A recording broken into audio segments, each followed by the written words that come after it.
حضرت سیدنا ابو صالح رضی اللہ تعالیٰ عنہ یہ حضور غوث پاک کے والد محترم ہیں۔ آپ نوجوانی کا آپ کا عالم تھا تو بڑی عبادات کرنی آپ نے، بڑی ریاضات، بڑے مجاہدے آپ نے کرنے۔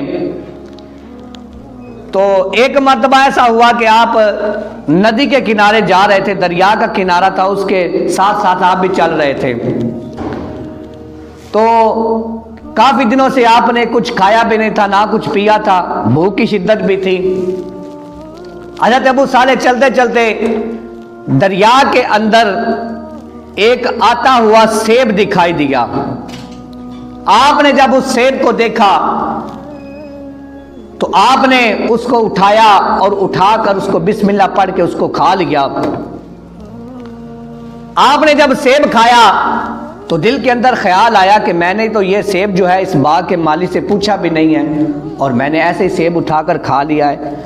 اب کل قیامت کا دن ہوگا تو رب مجھ سے فرمائے گا کہ اے ابو صالح وہ جو سیب تم نے کھایا تھا وہ کس سے پوچھ کر کھایا تھا؟ تو پھر وہاں پر میں کیا جواب دوں گا؟ حضرت عبداللہ صالح جو تھے، آپ چلتے چلتے آپ نے وہیں سے ارادہ کیا کہ میں جو اس باغ کا مالی ہے اس سے جا کر ملتا ہوں اور اس سے یہ سیب جو ہے وہ میں معافی کرواتا ہوں۔ آپ ندی کے کنارے چل رہے ہیں، نیک بندے تھے نا، اگر ہمارے جیسا ہوتا تو کہتا چھوڑو یار مل گیا، رب نے ہمیں دیا، ہم کھا لیا تو کیا بات ہے، بعد میں دیکھا جائے گا، ہماری طرح تو نہیں تھا نا۔ تو آپ چلتے چلتے اس ندی کے کنارے جا رہے تھے، تھوڑا سا آگے گئے تو دیکھا کہ ایک جو درخت ہے سیب کا، اس کی کچھ شاخیں جو تھیں وہ دریا کے اندر لٹک رہی تھی۔ تو آپ نے سوچا کہ شاید یہ جو میں نے سیب کھایا ہے یہ اسی درخت کا ہوگا جو وہ وہاں پر چلتا چلتا پہنچا ہے۔ حضرت ابو موسیٰ صالح آپ چلتے چلتے اس باغ کے مالی کے پاس آئے،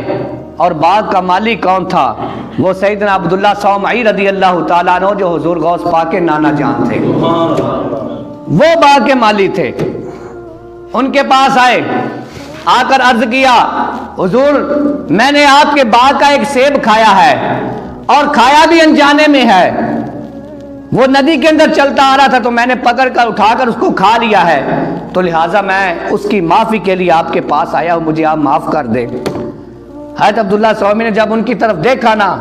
تو جان گیا کہ یہ جو بندہ میرے پاس ایک سیب کی معافی کے لیے آیا، یہ کوئی بندہ عام نہیں ہو سکتا، یہ بندہ کوئی عام نہیں ہو سکتا جو میرے پاس ایک سیب کی معافی کے لیے آیا ہے۔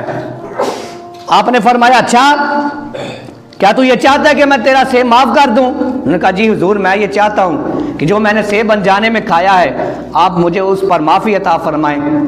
آپ نے فرمایا اچھا اگر تو چاہتا نا کہ تجھے معاف کر دیا جائے تو فرمایا اتنی مقدار کے اندر یا اتنی مدت کے اندر، فرمایا کہ میرا یہ جو باغ ہے جس کا تو نے سیب کھایا ہے، فرمایا کہ جاؤ اس کی پہلے رکھوالی کرو، پھر تمہاری جو معافی ہے اس پر توجہ کی جائے گی،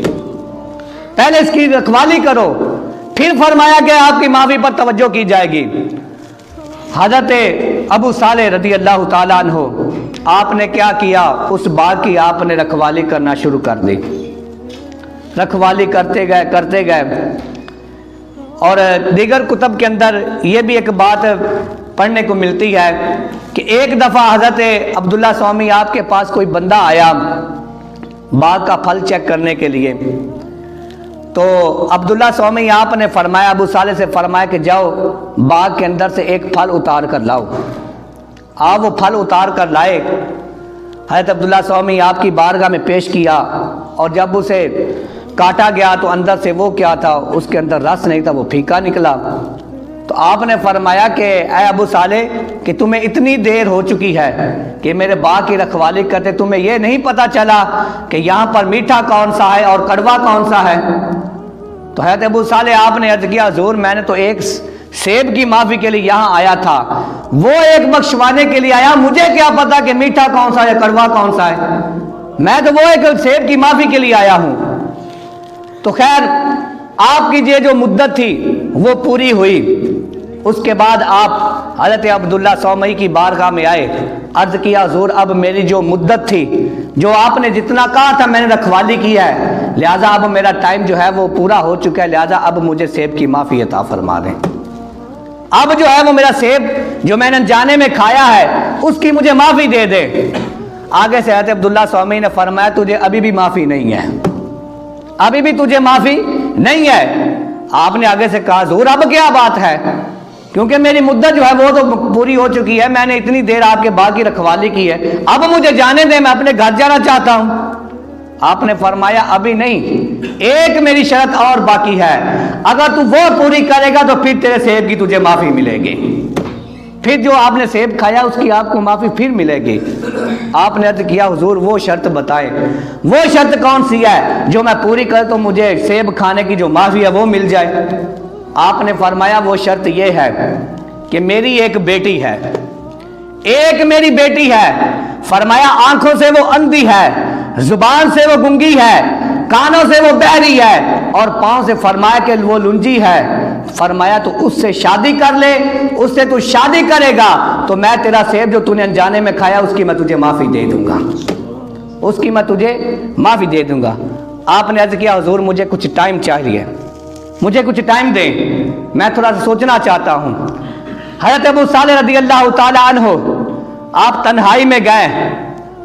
اور سوچا کہ یہاں پر تو یہ شرط ہے کہ میں اگر اس سے شادی کر لوں گا تو میں نے جو سیب کھایا ہے وہ مجھے معاف ہو جائے گا، اس پہ مجھے معافی مل جائے گی، اور فرمایا کہ اگر میں نے اس سے شادی نہ کی تو کل جب قیامت کا دن ہوگا تو حضور نبی کریم صلی اللہ علیہ وسلم نے اگر فرمایا کہ ابو صالح وہ سیب جو تم نے انجانے میں کھایا تھا کیا اس کی معافی مانگی ہے؟ تو آپ نے فرمایا کہ پھر میں کیا کروں گا، لہٰذا یہ تو دنیا کے اندر یہ میرے ساتھ معاملہ ہے، اس کے اندر جو ہے مجھے معافی مل جائے گی، تو لہٰذا مجھے قیامت کے دن جواب نہ دینا پڑے گا۔ صبح ہوئی تو آپ نے حضرت عبداللہ سومی آپ کی بارگاہ میں عرض کیا حضور مجھے منظور ہے، آپ میرا نکاح ان سے پڑھا دے۔ حضرت عبداللہ سومی آپ نے خود حضرت ابو صالح کا ان سے نکاح پڑھایا۔ جب نکاح ہوا تو حضرت ابو صالح رضی اللہ تعالیٰ عنہ آپ نے حجرہ عروسی کے اندر جب قدم رکھا تو ان کا ظاہری حسن دیکھا، ان کی نورانیت دیکھی، تو آپ دوڑ کر باہر آئے اور چلتے چلتے سیدھے عبداللہ سومی کی بارگاہ میں پہنچے اور جا کر عرض کیا حضور آپ نے جو چیزیں اپنی بیٹی کے بارے میں بتائی تھی، جو نشانیاں آپ نے بتائی تھی حضور وہ تو ان کے اندر ایک بھی نہیں پائی جا رہی، تو پھر آپ نے مجھ سے ایسا کیوں کہا؟ حضرت عبداللہ سومی رضی اللہ تعالیٰ عنہ آپ نے فرمایا ابو صالح جس کے پاس تو گیا ہے تیری بیوی پہ وہی ہے، ایک بے بھی بات سمجھ لے کہ تیری بیوی بھی وہی ہے، اور فرمایا کہ میری بیٹی بھی وہی ہے، میری بیٹی بھی وہی ہے، اور سن جو میں نے یہ کہا تھا کہ میری بیٹی آنکھوں سے اندھی ہے وہ میں نے اس لیے کہا تھا کہ میری بیٹی کی نظر کبھی آج تک کسی غیر محرم پر نہیں پڑی، میری بیٹی کی نظر آج تک فرمایا کسی غیر محرم پر نہیں پڑی، اور فرمایا کہ وہ زبان سے اس لیے وہ گنگی ہے، فرمایا کہ آج تک میری بیٹی نے کبھی کوئی غیر شرعی الفاظ جو ہیں اپنی زبان سے نہیں نکالے، یا رب تعالیٰ کے قرآن کی تلاوت کی ہے یا حضور صلی اللہ علیہ وسلم کی احادیث کی تلاوت کی ہے۔